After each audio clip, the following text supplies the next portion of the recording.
আমরা এই কথা খুব পরিষ্কার করে বলতে চাই, অত্যন্ত উচ্চ কণ্ঠে বলতে চাই, উচ্চ কণ্ঠে উচ্চারণ করতে চাই যে আমরা বাংলাদেশি। যে বিএনপি যদি জনগণের সমর্থনে সরকার গঠন করতে পারে, পার্লামেন্টের প্রধান দল হয়, অর্থাৎ আপনার গভর্নমেন্ট পার্টি হয়, তাহলে সর্বাগ্রে আমরা এই আমাদের আপনাদের ক্ষুদ্র বা অথবা আপনার সংখ্যালঘু বলেন আপনারা, আমরা সংখ্যালঘু বলতে চাই না, খ্রিস্টান ধর্মীয় যে গোষ্ঠী, সেই গোষ্ঠীগুলোর সমস্যাগুলো সমাধান করবার সবচেয়ে আগে আমরা ব্যবস্থা গ্রহণ করবো। এই ব্যাপারে নিশ্চিত আমাদের প্রায় 4 কোটির মতো বাংলাদেশে এখন বেকার, আনএমপ্লয়মেন্ট আছে। এটাকে আমরা সবচেয়ে বেশি গুরুত্ব দিচ্ছি এবং আমরা প্রথম 1.5 বছরের মধ্যেই প্রায় 1 কোটি মানুষের যুবকের আমরা কর্মসংস্থানের ব্যবস্থা করার জন্য ইতিমধ্যেই পরিকল্পনা তৈরি করেছি। সেটা নিয়ে আমরা সামনে আসছি।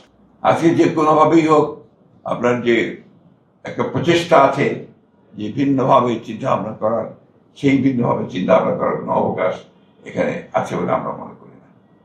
আমরা মনে করি যে এখানে বাংলাদেশের মানুষ একটা জাতি সামগ্রিকভাবে, এবং এখানে সেইভাবে আলাদা করে দেখবার কোনো সুযোগ নেই। আমরা আগামী নির্বাচনে আপনাদের সহযোগিতা কামনা করছি, আপনাদের পুরো সম্প্রদায়, এবং আমরা মনে করি যে জন গোমেজ আপনাদের শুধু প্রতিনিধি নন বা আপনাদের প্রার্থী নন, জন গোমেজ আমাদেরও প্রতিনিধি এবং প্রার্থী। কারণ ইতিমধ্যেই বিএনপি ভালো ভালো জায়গায় ছিলেন এবং আছেন, এখন আছেন। পুনরায় ব্যক্ত করা যে আমরা সবাই বাংলাদেশ।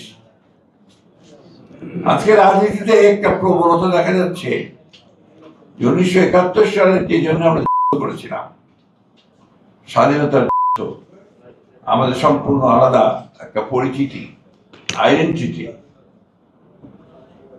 সেই আইডেন্টিটিকে, বাংলাদেশি হিসেবে আমাদের যে আইডেন্টিটি, সেই আইডেন্টিটিকে ভুলিয়ে দিয়ে নতুন করে কতগুলো চিন্তা ভাবনা সামনে নিয়ে আসার প্রচেষ্টা চালানো হচ্ছে। এটা আমাদের বাংলাদেশের জন্য মঙ্গলজনক নয়। আমরা সবাই বিশ্বাস করি যে আমরা বাংলাদেশে একটা সাম্প্রদায়িক জাতি হিসেবে আমরা গড়ে তুলতে চাই, এবং এই জাতিকে এমনভাবে আমরা গড়ে তুলতে চাই। আমাদের ভাষায় আপনারা জানেন যে আমাদের যে কর্মসূচি বা আমাদের সংস্কারের এবং পার্টির যে সমস্ত কথা আমরা বলেছি, তাতে এই শব্দটা সেখানে উচ্চারণ করা হয়েছে রেইনবো নেশন। একটা যেমন আপনার অনেকগুলো আপনার রং নিয়ে একসাথে একটা কমপ্লিট একটা অবয়ব আমাদের সামনে আসে, সেরকম একটা নেশন আমরা গড়ে তুলতে চাই। আমরা এই কথা খুব পরিষ্কার করে বলতে চাই, অত্যন্ত উচ্চ কণ্ঠে বলতে চাই, উচ্চ কণ্ঠে উচ্চারণ করতে চাই যে আমরা বাংলাদেশি। এবং 1971 সালে আমরা স্বাধীনতা করে আমাদের স্বাধীনতা নিয়ে এসেছি। এটা আমাদের বলতে হবে, প্রতি মুহূর্তে মনে রাখতে হবে। আজকে দুর্ভাগ্যজনক ভাবে সেই বাংলাদেশে আমরা যে বাংলাদেশে একটা সাম্প্রদায়িক জাতি হিসেবে গড়ে তুলতে চেয়েছিলাম, সেখানে বিভিন্ন রকমের আপনার প্রচেষ্টা চালানো হচ্ছে এটাকে আপনার একটা ধর্মীয় দৃষ্টিকোণ থেকে দেখার জন্য।